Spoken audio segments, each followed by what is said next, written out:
So first, I would like to thank the organizer for giving me the opportunity to come here. Actually, it's my first time in South America, so my first time in Chile. I'm really happy to be able to have these few minutes to talk about what I've been doing during my PhD at MIT, but also the works of other colleagues that have worked towards prolonging life. So the title of my talk is about engineering life. As a synthetic biologist, which means basically I'm manipulating DNA to create new stuff, new biology. I think that part of prolonging life, the processes and the technologies that will allow us to prolong life, to extend life, will reside in the engineering of life itself. So, as one described before, during the first thousands of years the humans have been alive, people were thinking, that there were only gods who could be immortals. People were looking for the elixir of youth, for the Graal, and, well, basically it didn't work very well. And so I'm showing again the numbers, but I will add some precision. Until the 19th century, people didn't succeed in becoming immortal. They basically died at the age of about 40. And as one said, the myth started to transform into reality when Pasteur basically shut down the idea of spontaneous generation of disease. And he found out that it was not spontaneous generation of disease, but that the bacteria were causing disease. Then, once this discovery was made, he also basically found out the way how to kill these bacteria by what is called the pasteurisation, which is used today for the milk and other ingredients. Pasteurización de la leche y otros ingredientes, y desde entonces las personas han comenzado a erradicar estas bacterias e impedir que la gente se infecte. Pero hoy día lo que estamos viendo es que la curva, la extensión de la vida está creciendo más lento que antes. Y esto es simplemente porque no hemos estado sometidos a mayores infecciones, sino porque el cuerpo puede envejecer. El hecho de que el cuerpo envejece en sí mismo hace que el cuerpo cometa errores y por lo tanto estamos entrando a un periodo donde desde la década de los 60 no estamos muriendo de infecciones agudas, sino de enfermedades degenerativas, cáncer, diabetes, fibrosis quística y bueno, muchas otras. Hay que entender exactamente por qué envejecemos y por qué morimos de estas enfermedades, cuál es el origen de estas enfermedades. Voy a hacer una comparación simple entre un auto y un humano, muy simplista, pero ayuda a entender. Antes de Pasteur, la gente moría de infecciones y en autos se moría en accidentes. Hoy día tenemos piloto automático y tenemos la pasteurización que eliminó las infecciones. Pero luego los otros factores que realmente nos están matando ahora son, por ejemplo, de que puede haber factores codificados en nuestro propio genoma, en nuestro DNA. En un auto, por ejemplo, si tiene una parte del auto que es defectuosa, se puede tener exactamente lo mismo en un humano, algo defectuoso. ¿Qué significa? Si usted ve una célula, las células están confeccionadas, hechas de proteínas que permiten el funcionamiento, pero para codificar la proteína se tiene el DNA. Y el DNA está compuesto de 4 nucleótidos. ¿Y qué pasa? Que el DNA con distintos procesos primero se transcribe a una molécula y luego es traducido a una proteína. Y lo que pasa es que puede haber un error en el código del DNA. Entonces, si hay un solo error del DNA en el genoma, entonces básicamente se transcribe en el mRNA ya la proteína y este error hace que la proteína no funcione como debería. Y este tipo de enfermedad, aunque se llaman enfermedades de gene único, y sabemos que hay más de 4.000 de estas enfermedades causadas por una mutación única en el genoma. Por ejemplo, albinismo, fibrosis quística, enfermedad drepanocítica, enfermedad inflamatoria intestinal. Algunos no es solo una mutación, a veces se pueden tener mutaciones múltiples en el genoma y esto es lo que se llama trastornos poligénicos. Hay algunos trastornos que se piensan que tienen mutaciones múltiples. Entonces, ahora que ya tenemos, ahora podemos tener problemas con estos defectos codificados dentro del genoma. Pero en la vida, mientras envejecemos, igual que el auto, el neumático se hace cada vez más delgado, por ejemplo, o lo chocan en el parachoque, lo mismo puede pasarle al cuerpo. Básicamente por el hecho de envejecer y el hecho de que cada célula tiene que reproducirse para sostener la actividad del organismo. Cada vez que se reproduce, la célula tiene que replicar todo su DNA, y cuando uno envejece, la maquinaria de la replicación o de la réplica se envejece y crea errores en el DNA, y por eso cada vez hay más y más y más errores en su DNA, lo cual lleva a varias enfermedades. Y si uno piensa no en el nivel de DNA, sino lo que está afuera, si uno piensa en el auto, por ejemplo, uno puede tener algunas piezas que son defectuosas, y el hecho de envejecer hace que el auto deje de funcionar. Pero también hay factores ambientales, como por ejemplo las sales, el sol, que poco a poco dañan al auto sin impedir que deje de funcionar totalmente. Y lo mismo pasa en el humano, en lo que llamamos epigenética. La epigenética es otro código, está por encima del DNA, es un código por sobre los códigos. ¿Cómo funciona? Básicamente aquí se tienen ramificaciones de DNA, y el DNA puede estar revestido por moléculas. A ver, ¿debería aparecer esto? No quiere envejecer. Bueno.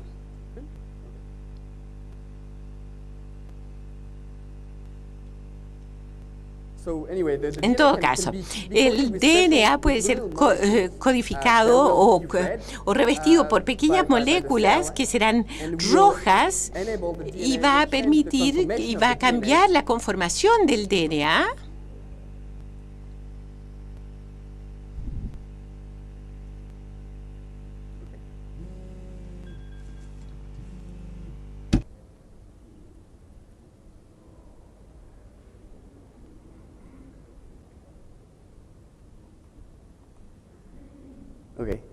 El ADN por sí solo puede ser revestido por estas pequeñas moléculas que influyen en la manera en la cual éste se expresa.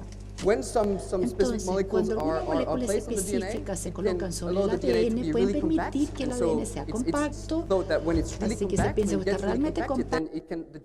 Los genes en el ADN no se pueden expresar, las proteínas tampoco. Cuando se relaja, cuando esta molécula que reviste el ADN se saca de este ADN, ahí los genes se pueden expresar. Entonces, si ustedes piensan en un libro, y si ustedes piensan, podríamos hacer un libro y todas nuestras proteínas son las recetas ahí en el libro, y si tiene algunas páginas que están pegadas, ahí es como cuando está muy comprimido el ADN, no puede leer directamente el libro. Sin embargo, no es que las letras estén mal, sino que simplemente uno no tiene acceso para leer estas frases. Así que estos factores epigenéticos básicamente se agregan a los trastornos, y pueden ser la nutrición, la polución, la manera en que, si acaso uno toma medicamentos. Todos estos factores tienen efecto en cómo se expresa el ADN. Ahora vemos ¿Cómo son estas enfermedades degenerativas crónicas? ¿Y qué pasa ahora? Sabemos que tenemos este problema, pero hasta ahora la tecnología que hemos construido no pareciera habernos permitido resolver este problema.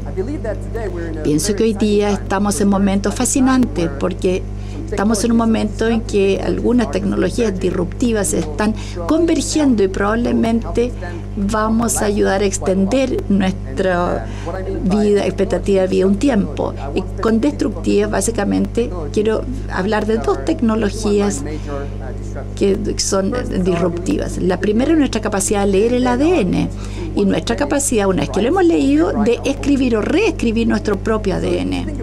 Si ustedes piensan de todos los efectos genéticos, mutaciones genéticas, hoy día hay más de 4.000 de estas enfermedades de mutación única como responsables de estas enfermedades.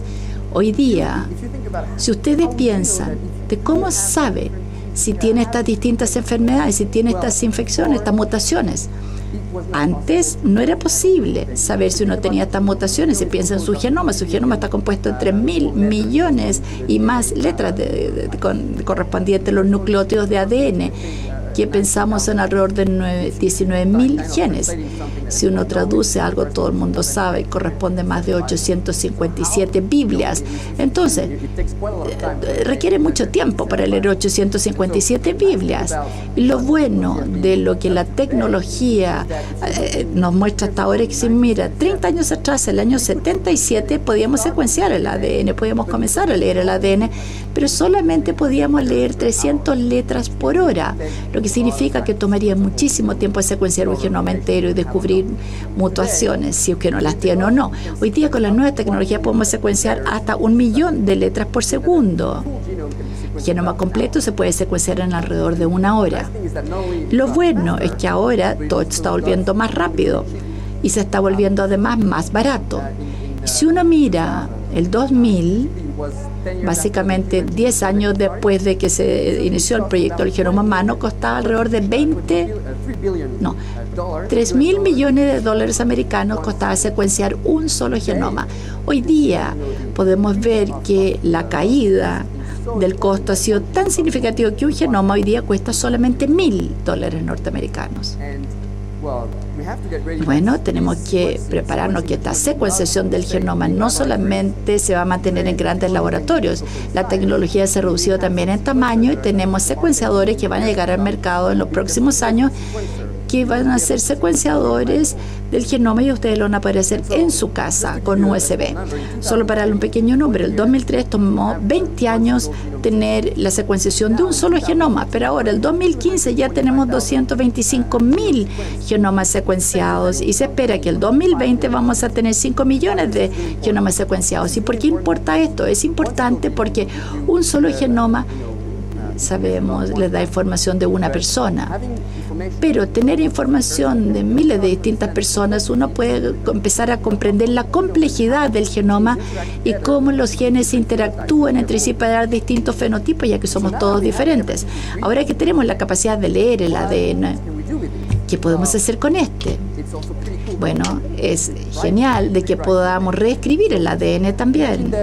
Imagínense que ustedes van al médico en un par de años, le secuencian su genoma y le dice: tenemos esta mutación en particular que es responsable de tal enfermedad.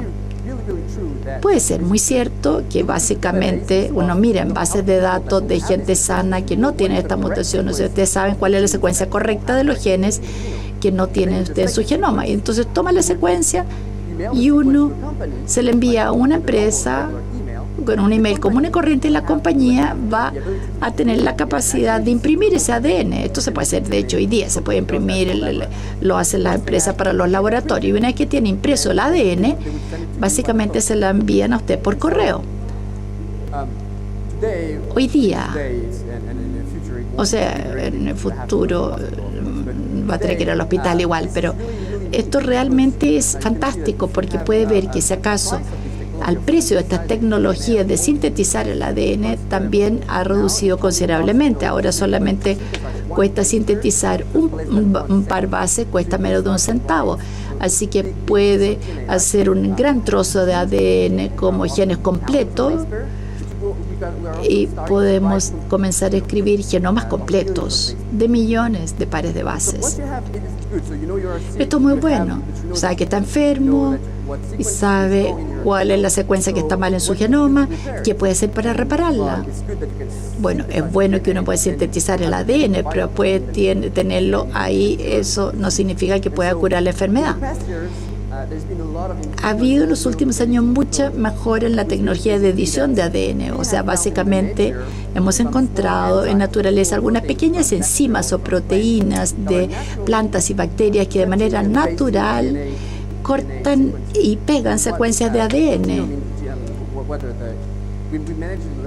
El último año logramos diseñar estas pequeñas proteínas, manipularlas para reconocer secuencias muy específicas, y ahora una de estas proteínas puede reconocer la secuencia en su genoma que tenga la mutación, incluso puede proporcionar ese ADN sintético y se saca el trozo que está malo y pega el ADN que está sano.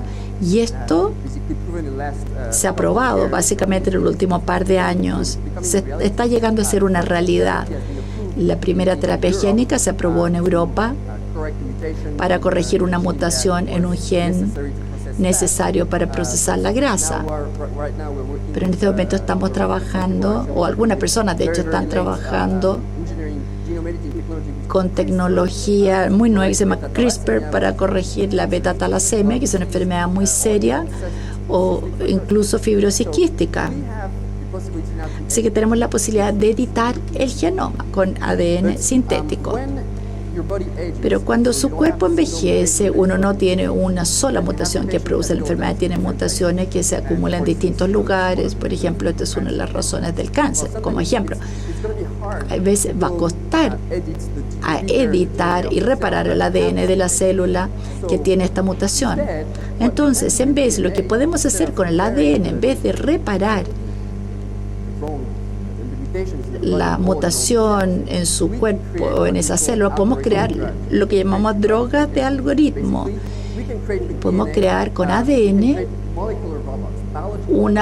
robots moleculares, como un robot hecho por electrónica, lo podemos hacer con ADN. Entonces, para darles un ejemplo, hemos estado trabajando en el laboratorio, en el MIT. Imagínense que tiene una célula de cáncer. Esta célula de cáncer tiene mucha mutación y básicamente está totalmente desregulado su proceso. Entonces, ustedes pueden tener una firma clara en términos de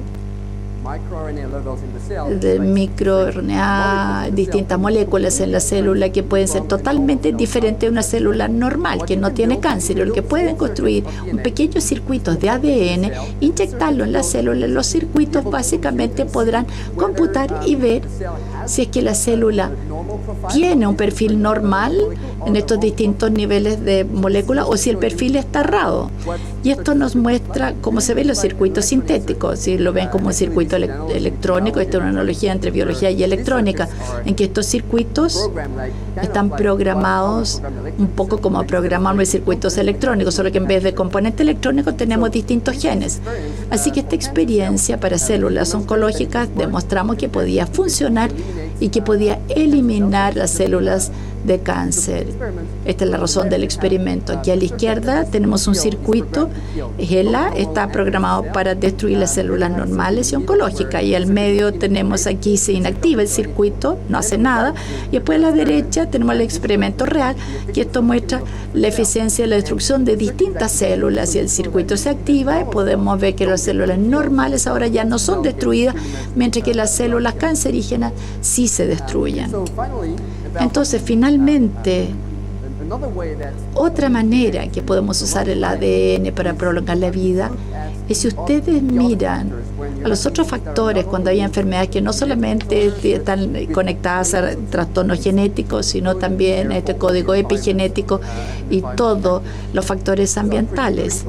Son enfermedades bastante complejas y uno no puede, por ejemplo, destruir la célula que tiene la mutación porque no es una única célula que la tiene, o no puede destruir un circuito sintético que va a estar buscando las células que destruir. Son enfermedades mucho más complejas que eso. Entonces les doy un ejemplo de trabajo que se ha hecho en Suiza sobre la homeostasis de ácido úrico. El ácido úrico es un pequeño metabolito que todos tenemos en nuestro cuerpo, es parte del metabolismo, y a veces algunas personas, ya sea tienen predisposición genética o factores ambientales o intervenciones terapéuticas o la manera en la cual comen, que simplemente impiden la homeostasis y que el nivel de ácido úrico no se mantiene estable, sino que se va acumulando el ácido úrico en su sangre y va creando cristales, pequeños cristales que se van agregando en sus articulaciones o riñones, y va a tener entonces tumores. Y entonces es bien complejo, pero estamos buscando la manera de tratar esta enfermedad, cómo resolver esto. Esto es un circuito simple comparado con los circuitos complejos con los cuales podemos trabajar también, pero solo para que tengan una explicación simple de cómo el ADN se puede utilizar y los circuitos génicos. Hay básicamente dos genes sintéticos. Uno expresa una proteína que puede palpar el nivel de ácido úrico. Tenemos que buscar en el reino bacteriano, esto no es humano, buscar una proteína en el reino bacteriano que se puede expresar en un humano. Y después necesitamos un segundo gen. El segundo gen es un gen que se expresa una enzima que degrada el ácido úrico. Entonces, ¿cómo podemos curar la enfermedad? Básicamente, creamos un circuito donde agregamos los dos genes diferentes y estos circuitos se insertan en las células que son modificadas genéticamente y se ponen en la piel del ratón. Entonces, el circuito, ¿qué circuito estamos creando? Básicamente el circuito que tenemos el primer gen que expresa el sensor del ácido úrico y este sensor, si acaso no hay ácido úrico, se une a una secuencia de ADN que está justo antes del segundo gen, que es la enzima de degradación de enzima que impide su expresión. Cuando una persona está enferma y los niveles de ácido úrico no se pueden controlar y suben, lo que ocurre es que estas proteínas que pueden sensar el ácido úrico se van a unir al ácido úrico y esta unión al hacer que cambie la configuración de la proteína y ese gen entonces va a adherirse junto con la enzima de degradación que puede ser producida y va a degradar el ácido úrico en la sangre. Esto se aprueba en ratones, en que realmente tenemos estas células modificadas colocadas en la piel del ratón. Básicamente quería hablar del problema que ocurre en los humanos cuando ya van envejeciendo en las células, que ocurre en las células humanas. Hay algo que se está volviendo muy importante hoy día y la gente está empezando a darse cuenta que es toda una meta para prolongar la vida, es el microbioma. La gente está hablando del microbioma ya un par de veces hoy día y el microbioma realmente es algo que tenemos que tomar en consideración si es que queremos tener una vida más larga.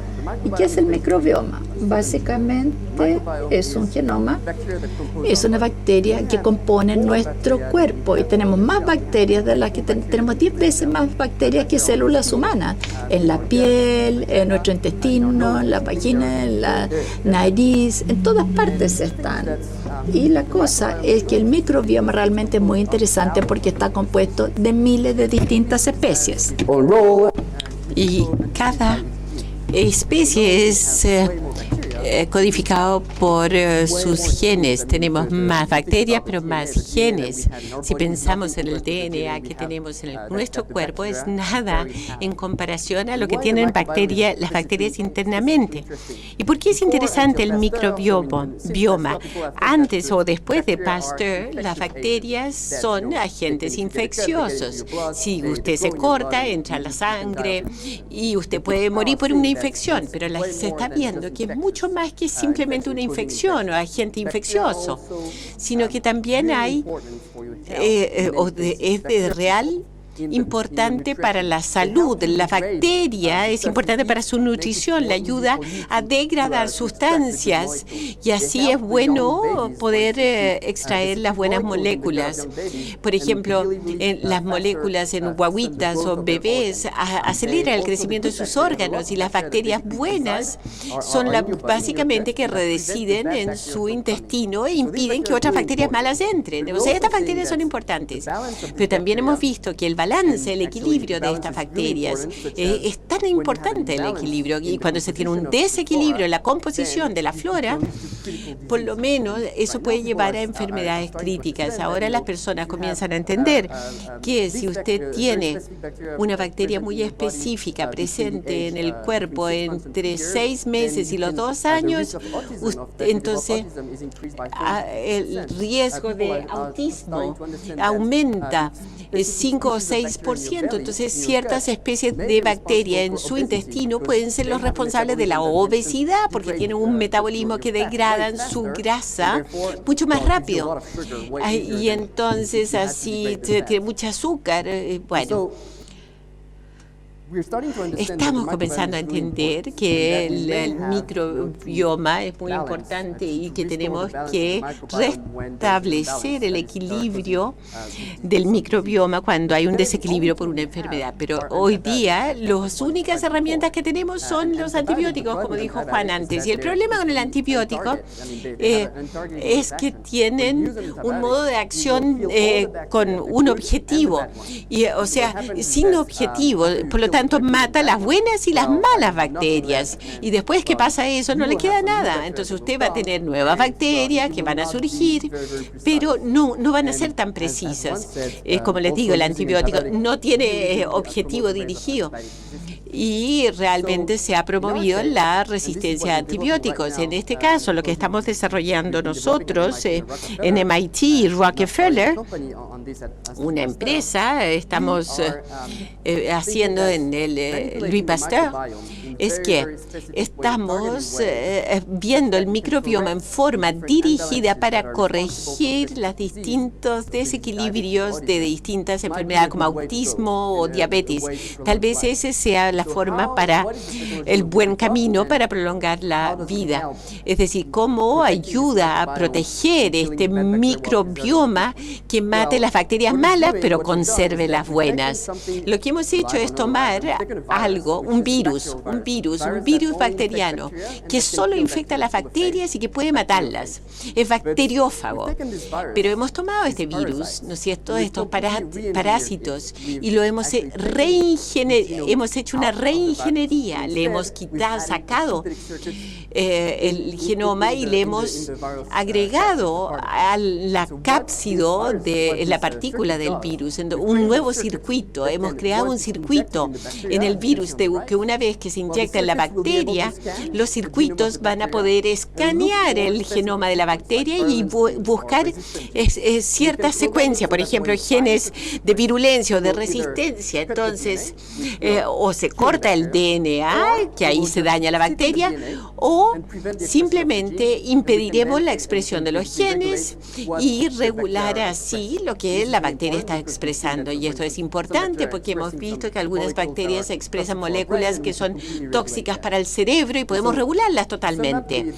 Para resumir la tecnología que hemos desarrollado, cómo podemos usarlo para proteger la vida, el microbioma en relación a antibióticos, es que cuando usamos nuestros eligobióticos, eligos en latín significa seleccionar, elegir, o sea, como les digo, es un antibiótico dirigido. Cuando usamos los eligobióticos vamos a matar las bacterias malas y el resto van a quedar intactas. Esto es la diferencia con los otros antibióticos. Y lo que pasa es que no solo va a matar las malas bacterias, sino dejando y conservando las buenas en su metabolismo. Las buenas van a poder ocuparse y comer todo el alimento que comían las bacterias malas y van a poder florecer. Entonces, algunas cosas le he dicho, como la genética y la biología de síntesis puede ayudar no solo a curar la enfermedad, sino también a construir nuevas funciones para ayudar a nuestro organismo a sobrevivir más. Y creo que si usted me pregunta, ¿podemos ser inmortales? O sea, es una pregunta bien difícil de contestar, pero la tecnología está avanzando súper rápido. Si ve lo que ha pasado con los computadores, desde un transistor teniendo la capacidad duplicándose cada 2 años, con la síntesis sintética y secuenciamiento del DNA, esto va mucho más rápido. Entonces, yo no sé si vamos a poder ser inmortales. Eso no es el problema de la tecnología. La pregunta real detrás de ello, y es importante tener este tipo de reunión en todos los campos de filosofía y ciencia. La pregunta real no es si es que vamos a ser inmortales, sino ¿queremos que pase eso realmente o no? ¿Queremos ser inmortales de verdad? Entonces, gracias. Quería agradecer a toda la gente con quien he trabajado en este proyecto y en la empresa para MIT, Rockefeller, el Instituto Pasteur y Phagex. Muchas gracias.